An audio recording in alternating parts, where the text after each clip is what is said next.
Grandma Alice, Shosho Alice, and I'm milking my Nubian goat today so I can feed my cats.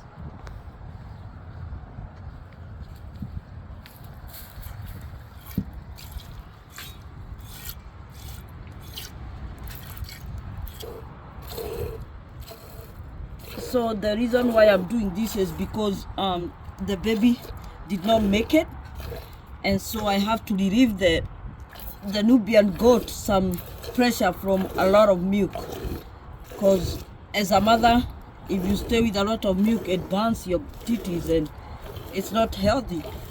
It can even sicken the glands. So that's why I'm doing this, to relieve her, because the baby is not there to feed. It's almost done.